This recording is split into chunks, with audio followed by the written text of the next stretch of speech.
black suit, throwing stars, jumping across rooftops in the middle of the night, disappearing in a cloud of smoke. That's what you think of when you hear the word ninja. Now forget all of it, because the real ninja, the actual shinobi of feudal Japan, was something far stranger, far more interesting, and in many ways, far more terrifying. My name won't appear in any samurai chronicle. No lord carved my deeds into a temple wall. I was never supposed to exist at all, but I did, and this is my life. Let's start with the word itself.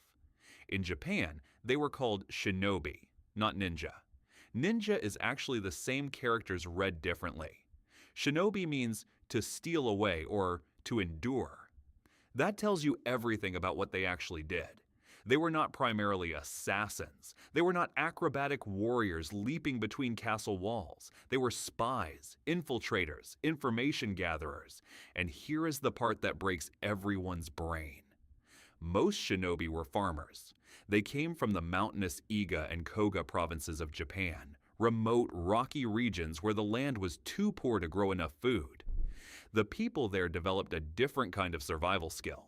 They learned to move through enemy territory undetected, to gather information, to light fires in the right place at the right time, to make an army of 100 men feel like 1,000. They weren't superhuman warriors. They were incredibly smart, incredibly patient, incredibly ordinary-looking people. And that ordinariness, that was their greatest weapon.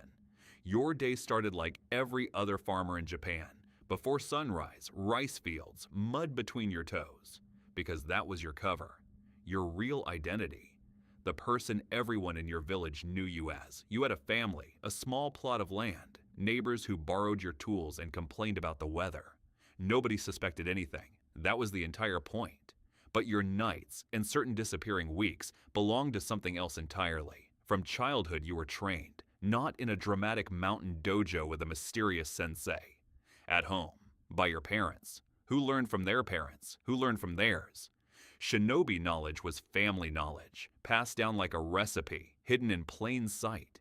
You learned to read weather patterns, which direction the wind carried sound. You learned which plants could be used as medicine, which as poison. You learned to walk without sound, not on your toes like movies show, but with a specific rolling heel-to-toe technique that absorbed every footstep. You learned to control your breathing so completely that you could slow your heartbeat on command.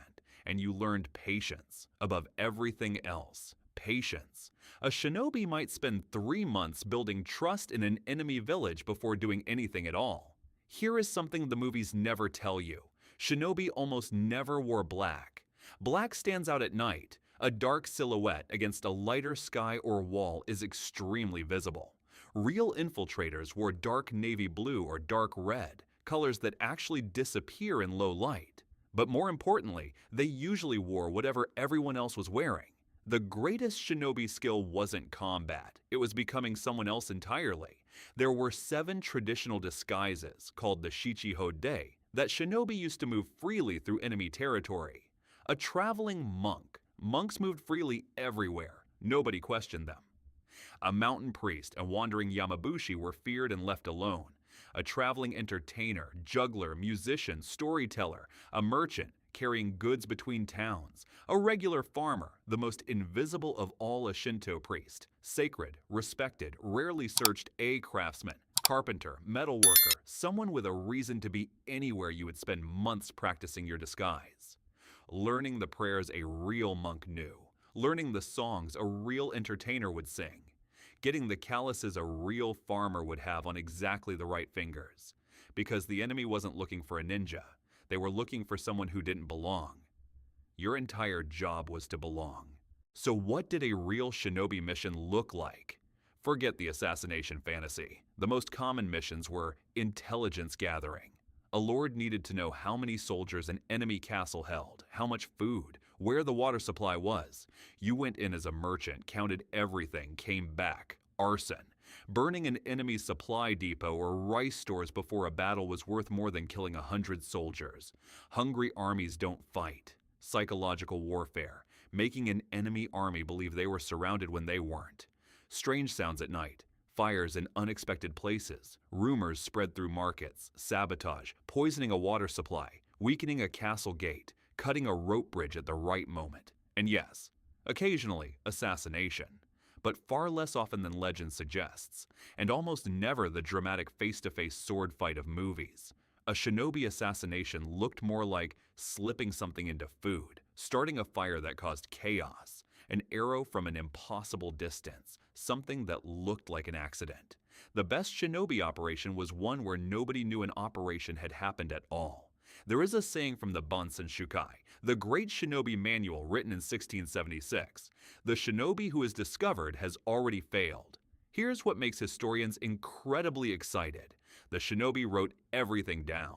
Not everything. Much was kept secret, but several detailed manuals survive to this day.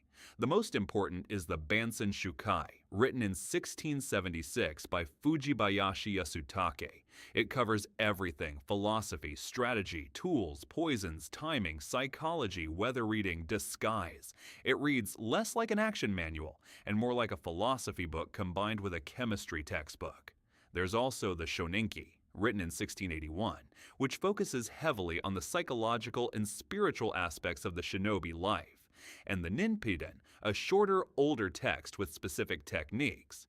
These manuals reveal things that shatter every movie stereotype. Shinobi were told to avoid combat at all costs.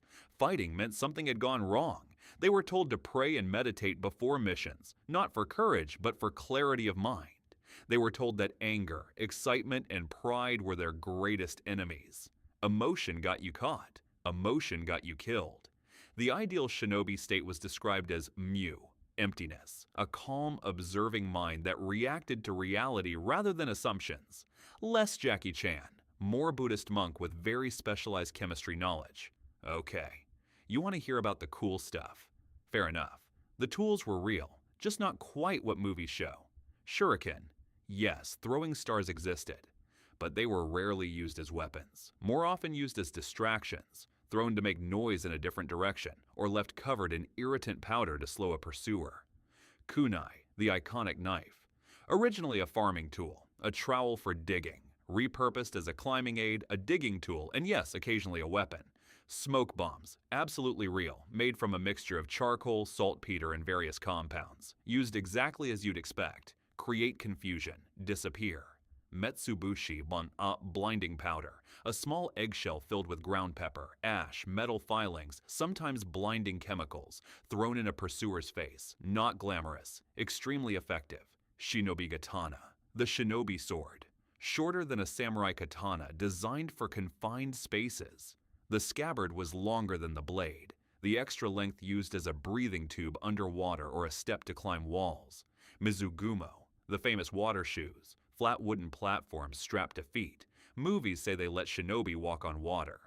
Reality, they help distribute weight in shallow swamps and muddy riverbanks. Still impressive, just less miraculous. And perhaps the most important tool of all, a good story. Something believable to say if anyone asked who you were and what you were doing there. The age of the shinobi ended quietly.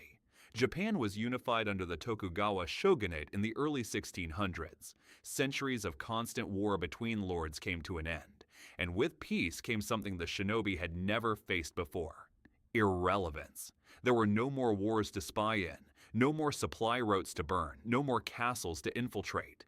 Some shinobi families became police officers, using their skills to catch criminals instead of serving warlords. Some became bodyguards. Some simply went back to farming.